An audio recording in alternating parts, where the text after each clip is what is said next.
Homilética é tanto uma arte como uma ciência.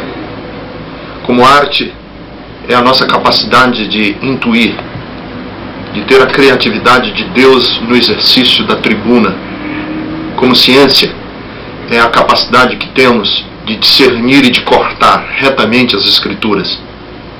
O mundo cristão sempre produziu grandes oradores, mestres, príncipes do púlpito. E o que faz um grande pregador? O que faz um grande pregador é que ele tenha a criatividade de saber ser profundo sem ser confuso, ser simples sem parecer simplista, ser acessível sem ser superficial. A capacidade de fazer com que as Escrituras pareçam simples ao ouvido dos que têm um raciocínio simples e profunda ao ouvido daquele que tem um raciocínio exigente. O que faz um grande pregador? O que faz um grande pregador é que ele tenha uma mente interdisciplinar, que ele pense como pensam os poetas, que ele saiba pensar com exatidão como os cientistas, que ele tenha a criatividade dos tribunos das oratórias, que ele saiba ser sensível como os poetas, que ele tenha a língua inflamada e o dedo em riste como tinham os profetas, que ele saiba falar ao coração do povo nas mais diferentes necessidades, como sabia Jesus. O que faz uma grande pregação é a capacidade que ela tem de transmitir o coração de Deus, de não ser apenas uma mensagem bem elaborada, mas que ela transmita o ardor, a paixão, que ela brote nos olhos, nos gestos, na vida do obreiro, que ele está completamente embebido por aquilo que ele está falando. O que faz uma grande pregação, quando o auditório termina de ouvir a grande mensagem, como ouviu Pedro no dia de Pentecostes, e o texto das Escrituras diz que os seus corações estavam compungidos. Compungido ali no grego é o coração esfaqueado, é o coração cortado pela palavra, ao ponto de perguntarem a Pedro e dizerem: o que faremos então? E Pedro responder dizendo: arrependei-vos cada um de vós. Então vejam que a grande mensagem é aquela que consegue transmitir os valores de Deus. Para isso, o pregador precisa ser bíblico.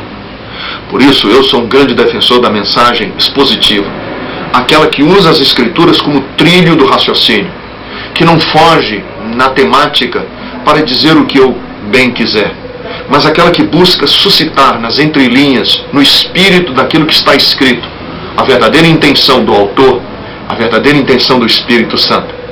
A grande mensagem é aquela que consegue sacar do texto princípios eternos.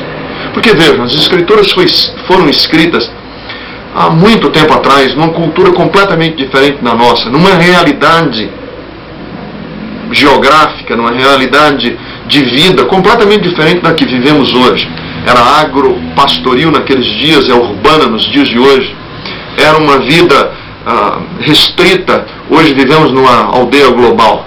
Como fazer para tirarmos os princípios eternos que permeavam, que estavam embebidos nos ensinos daqueles dias e que podem ser transpostos para as grandes cidades, para as grandes metrópoles, para o mundo que vive conectado na internet e que tem acesso a CD-ROM?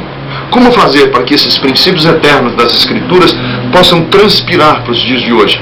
Para isso é necessário que o pregador saiba meditar nas Escrituras, ruminar nas Escrituras, parar diante de um texto, permitir que o seu coração receba não apenas o que está obviamente escrito na letra, mas aquilo que está sutilmente revelado no espírito da letra que está escrita.